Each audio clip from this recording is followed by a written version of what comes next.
Hello everyone and welcome back to another Visibility Developer tutorial. Today we are diving into Unity project where players can earn rewards based on their playtime. We are also going to set up a developer leaderboard to manage these rewards. This approach aims to detect cheaters before they withdraw their sparks. Normally, a player might cheat to increase their number of sparks and then withdraw them. Typically, cheating is only detected after the sparks have been withdrawn. By using this method, which involves accepting or declining sparks, the developer can first check the amount of sparks and compare it with the playtime. If the data appears valid, you can approve the sparks, allowing the player to withdraw them easily. If the data seems suspicious or invalid, you can decline the sparks. Let's get started. This tutorial is divided in two parts. In part 1, we'll set up a simple game in Unity where players earn sparks every 6 minutes of gameplay. These sparks can be later converted into sets using the ZBD gamer tag, but they must undergo an approval process by you, the developer. In part 2, we will build the leaderboard to manage and approve these sparks earned by players. First, we will create a script called ZBD Playtime Tracker to track the player's time and save it in player prefs when the player exits or pauses the game. Remember, storing playtime in player prefs is insecure and can be easily manipulated. Consider using a more secure method for production. Next, we create a script called Time Play Manager and attach it to an empty game object. This script has four main methods: manage playtime, send data to our beamable game server, save data into the leaderboard, and withdraw sparks. Let's start with managing playtime. We have a method called check time played.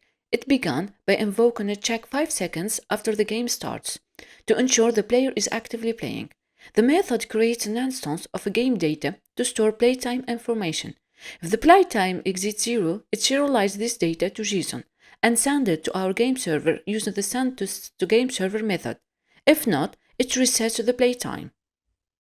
On the server side, we evaluate if the player is sufficient to earn sparks. If it is, we update the player's inventory with the new amount of sparks and reset the playtime for the next cycle. Now that we have set up the game to track playtime and assign sparks, let's focus on saving these data within the beamable leaderboard.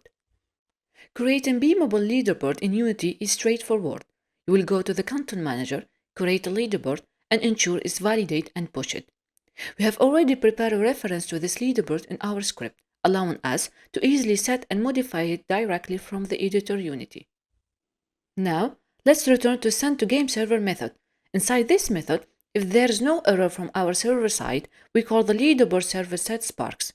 We send the leaderboard ID that we created, the total amount of sparks, the total playtime that we obtained from beamable, and the beamable gamer tag. To retrieve the beamable gamer tag, you simply need to call the getBeamableGamerTag method in the start method and fetch the player's gamer tag from beamable. Now, inside the leaderboard server setSparks method, we fetch player stats from the servers like the country code, then compile a dictionary of these stats, including the time played, country code, and any other stuff you want. Note, to obtain the country code and player stats from beamable, we already have a tutorial available for reference. Finally, we update the leaderboard score using the setScore method. This ensures that all player data is current and correctly reflected on the leaderboard. Now, let's build and test the game. As you can see, we have a number of sparks won by the player and the playtime displayed in a text field. Every 6 minutes of gameplay earns the player 1 spark. When player clicks on the cash out button, they receive one of the 3 types of message depending on your decision as a developer. The first message players may see is, "Your sparks are currently being processed, please wait."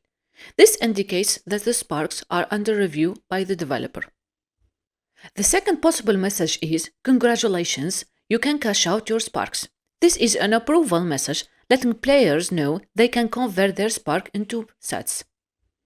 The third message is, "You can cash out your sparks, please contact support." This message is used for declines, suggesting an issue that requires further interaction. Now that we have seen how the game handles sparks and player interactions, let's talk about the second part of our video. We'll explore how to manage these messages and the approval process through a dedicated developer leaderboard. This tool will allow us to oversee all player activity and directly control the withdrawal process. Switching to the leaderboard project, here we can monitor all player activity.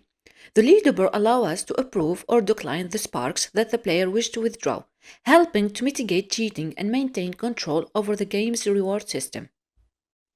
First, we create a new scene named leaderboard scene. Then, you can either drag and drop the leaderboard for a prefab from the toolbox or create your own. Then, we attach our new script called leaderboard service example to the leaderboard game object. In our case, we use the leaderboard flow prefab from Beamable, but we create our own script. We also created two more prefabs, a leaderboard row prefab responsible for holding player data and an action button, and an edit panel that shows selected player information with buttons for decline or accept sparks. Inside the leaderboard row prefab, we attach a script called Spark Manager to handle both the visualization of the data and their interaction through the UI, such as showing detailed information or updating and fetching player statuses from the server. In the leaderboard service example script, we first call this method inside the star method. We ensure the leaderboard reference is not null, then retrieve list of leaderboard entries, specifying the leaderboard ID, Beamable gamer tag, and the total amount of row we want to display starting from the first one as the parameters. We create an empty list to store the leaderboard entries. We fetch stats for each player, then add a new entry with the fetched data. These entries are instantiated and set up by calling the setup method from the Spark Manager script attached to the leaderboard row prefab. We pass the leaderboard data into the current entry variable in the setup method. Then we add an event listener to the detail button, so when it clicks, it triggers another method called request panel display with the current leaderboard data, responsible for showing the panel with the player information with accept or decline buttons. Then we call update UI to update all text fields with the data from the entry. Within this method, we call update status text to fetch the player status using their Beamable gamer tag and update the text and the color of their status. We categorize player status into three types: waiting, accepted, or declined. This explains the three different messages in the reward game we discussed in part 1. To get the status from the server, we first create a microservice called leaderboard service. Inside the getSparkInfo, we call another method from this microservice called getSparkState2Asynchronize. Using this line, we switch access to the selected player inventory, then we retrieve the Spark approved currency value and return it. After getting the state2, remember to return to the project Beamable gamer tag ID by calling return to admin context and passing the project Beamable gamer tag ID as a parameter. Now, when I click on the play button in Unity, we see a list of players and each row has an edit button. Clicking on the edit button pop-ups a panel containing the player state2 and information along with accept or decline buttons. If the player decides to accept or decline the sparks, the leaderboard will update accordingly. Now, let's return to the leaderboard service example. Inside this script, we have two methods, decline sparks and accept sparks. Within this method, we call decline spark asynchronize or approve spark asynchronize inside the Beamable microservice, passing the selected player Beamable gamer tag and the project Beamable gamer tag as parameters. The reason we get the selected player Beamable gamer tag and send it as a parameter is to update his inventory. By setting his currency with the corresponding value 1 if approved and 2 if declined. It's crucial not to forget to return to the admin context after making these changes, ensuring that everything remains secure and properly managed. Now, let's go back to the part 1 of the video to explain how we show these messages inside the game. We already created a script called Sparks Controller, and inside onEnable, we call the update Spark status. This method reaches out to our backend to get the current status of the user's Sparks from their inventory. After getting the status, we update our Spark status object to reflect this new status. We then call update UI to refresh our game's interface based on the new status, handling different messages to show to the player. Now, let's test the two projects together. As you can see, every time a new player plays the game and wins sparks, it automatically shows in the leaderboard that we created, and all their status are waiting. Now, if I return to the game and try to withdraw my sparks, I receive a message that my sparks are currently being processed, and the withdraw button is not interactable. Now, if I take the same beamable gamer tag, show it in the game, and go to the leaderboard, click on that specific beamable gamer tag and decline their sparks, you will see that when I return to the game and try to withdraw, I get a message telling me that I can't cash out my spark and I need to contact support, and the withdraw button remains non-interactable. If I return again to the leaderboard and change the status to accepted by clicking on the accept button and open the game again, you will see that I receive a congratulations message and the withdraw button is now interactable, allowing me to cash out my sparks by entering my ZBD gamer tag. Regarding the fourth main method in the time play manager, called withdraw Bitcoin, it's a straightforward code to withdraw the number of sparks using the ZBD gamer tag and the ZBD API within our beamable microservice.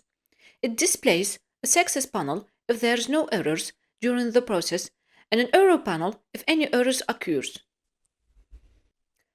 For more information about the beamable leaderboard, visit their official website where you will find documentation on how to use it within Unity. Additionally, if you go to the beamable portal and click on the leaderboard, you will find all the leaderboards created from Unity. Clicking on a specific leaderboard will display all the player data stored there, including their scores and stats. Also, don't forget in both projects to select the specific leaderboard name created in the inspector within the leaderboard service example script and the time play manager script. Now, in this part, I'm going to show you how to manage a large number of player sparks within your leaderboard using beamable microservice scheduled jobs. When you have a lot of players, it can be time-consuming to approve or decline each player's spark individually. To handle this, we will use beamable microservice to schedule a job that automatically approves all players' sparks with the state of waiting. This way, you only need to manually decline the sparks that you find suspicious. Let's start with the first method. First, let's create a method to schedule a job that approves all players' spark with a waiting status at 6 p.m. daily. Go to your leaderboard service example script. Call the approve sparks automatically method after loading all the leaderboard items. Inside the approve sparks automatically, call the auto approve sparks microservice. Pass the leaderboard ID and the project beamable ID as parameters. Inside auto approve sparks, check if there any exists job by calling get all jobs. If no job exists, schedule a new job to run daily at 6 p.m. This job will call the spark controller method in the leaderboard service microservice with the specific leaderboard ID and gamer tag. For more details on scheduling jobs, you can refer to the beamable documentation. They have multiple guides and examples for different timing configurations. Then, create a dictionary to store the job ID in the beamable stats for future reference. Otherwise, if jobs are found, retrieve the job ID and get the job activity using Beam Scheduler. Now, regarding get all jobs method, we first check if there's an already scheduled job by retrieving the job ID, save it in the beamable stats. Then, we use this line to get a list of all scheduled jobs.